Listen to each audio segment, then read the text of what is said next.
జరుగుతున్నటువంటి general body సమావేశానికి చాలా ప్రాధాన్యత ఉంది. కారణం ఏంటంటే అక్కడక్కడ కొన్ని స్వల్ప విభేదాలతోటి మన పార్టీ నుంచి విడిపోయి వేరువేరుగా పనిచేసినటువంటి కామ్రేడ్స్ అంతా కూడా తిరిగి మన పార్టీలో చేరడం, జాతీయ స్థాయిలో ఒకే కమిటీగా ఏర్పడడం, రాష్ట్రంలో కూడా ఆయా జిల్లాలలో విడివిడిగా పనిచేసినటువంటి కాంగ్రెస్ అంతా కూడా మళ్ళీ పార్టీలో చేరడం, ఒకే రాష్ట్ర కమిటీని, ఒకే రాష్ట్ర కార్యదర్శిని ఎన్నుకోవడం జరిగింది. ఆ రాష్ట్ర కమిటీ ఇచ్చిన పిలుపులో భాగంగా మీ సూర్యాపేట జిల్లాలో కూడా మొన్నటి వరకు వీరన్న గారు కూడా వేరే ఆలోచనలతో ఉండేది. ఎన్నికల తర్వాత కామ్రేడ్ పాపన్న కొంత స్తబ్దతతోటి ఉండేది.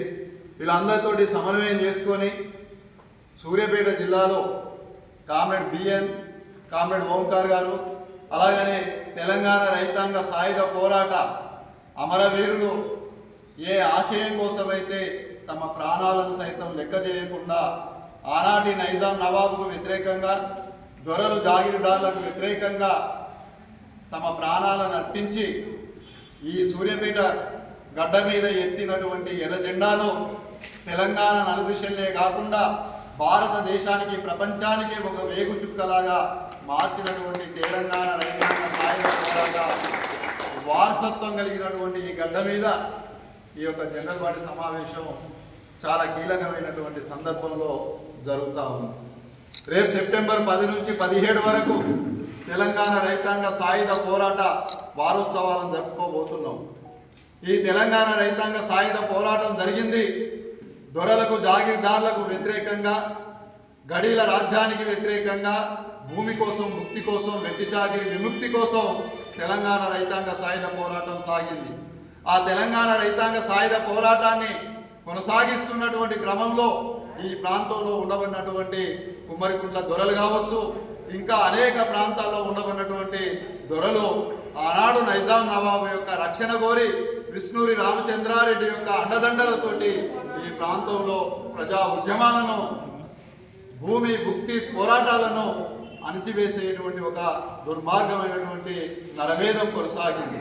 ఆ పోరాటంలో దాదాపు 4000 మంది మన పేదలు, వ్యవసాయ కార్మికులు, పేద రైతులు, రెక్కాడితే డొక్కాడనటువంటి వెట్టికి వ్యతిరేకంగా పోరాటం చేస్తున్నటువంటి వాళ్ళంతా చనిపోవడం అనేది జరిగింది.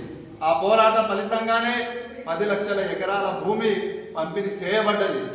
ఈ రకంగా గ్రామాల్లో ఉండబడినటువంటి దొరలు, జాగీర్దారులు గ్రామాలను వదిలిపెట్టి పట్టణాలకు వలసపోయేటువంటి పరిస్థితి ఏర్పడ్డది.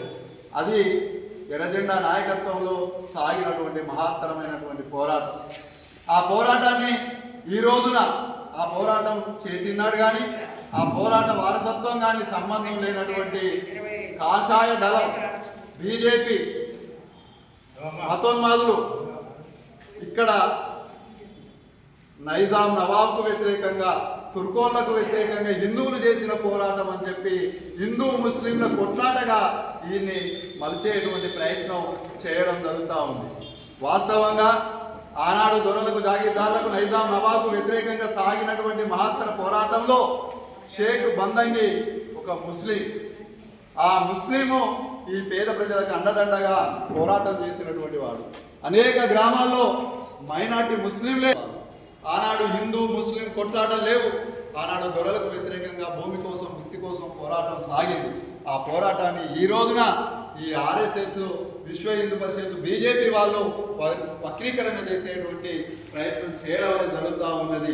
కాబట్టి రేపు సెప్టెంబర్ 10 నుంచి 17 వరకు మన సూర్యాపేట జిల్లా కమిటీ ఆధ్వర్యంలో ఆనాటి తెలంగాణ రైతాంగ సాయుధ పోరాట పొరటి గడ్డలు ఏవైతే ఉన్నాయో ఆ గడ్డలను ఎంపిక చేసుకొని మన జిల్లా నాయకత్వం ఆ ప్రాంతాలకు వెళ్ళి ఆ యొక్క సాయుధ పోరాట అమరవీరులను స్మరిస్తూ ఆ పోరాట వాస్తవాలను ప్రజలకు చెప్పాల్సినటువంటి అవసరం ఉంటుంది.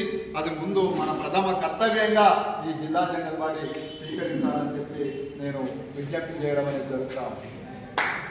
అదేవిధంగా ఈనాడు కేంద్రంలో ఉండబడినటువంటి బీజేపీ ప్రభుత్వం, రాష్ట్రంలో ఉండబడినటువంటి కాంగ్రెస్ ప్రభుత్వం రెండు కూడా ప్రజలను గోడ దెబ్బ చెప్ప దెబ్బలాగా వాయిస్తూ ఉంది. బీజేపీడు చెప్పకుండి కొడితే ఈ చెంపబోయి గోడలు జరుగుతూ ఉంది. ఆ గోడ కాంగ్రెస్ పార్టీ.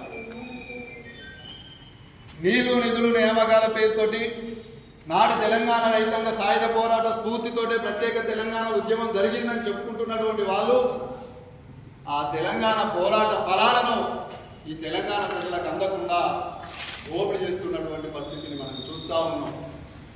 సూర్యాపేట జిల్లాలోనే తెలంగాణ పోరాట వారసత్వం లేని వాళ్ళు ప్రత్యేక తెలంగాణ ఉద్యమం పేరుతో వచ్చి ఇక్కడ జగదీశ్వర్ రెడ్డి కావచ్చు, అక్కడ గాదరి కిషోర్ బాబు కావచ్చు, ఇలా కాంగ్రెస్లో ఉండబడినటువంటి వాళ్ళు కావచ్చు, వీళ్ళంతా దొరల వారసులు, దోపిడీకి వారసులు, ప్రజల్ని పిలిచి పిప్పి చేసినటువంటి వర్గానికి ప్రతినిధులు.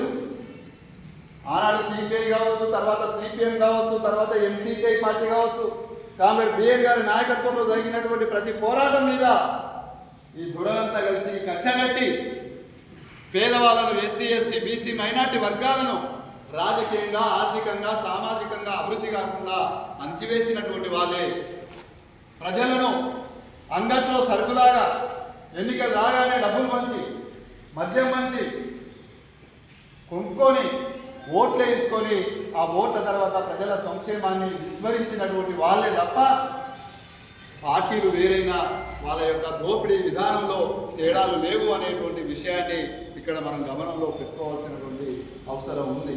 కాబట్టి నేను బీజేపీ చెంపదెబ్బ కొడితే కాంగ్రెస్ గోడ దెబ్బ కొడుతున్నదని చెప్పడానికి కారణం ఏంటి అన్నప్పుడు ఈరోజు అధికారంలో ఉన్న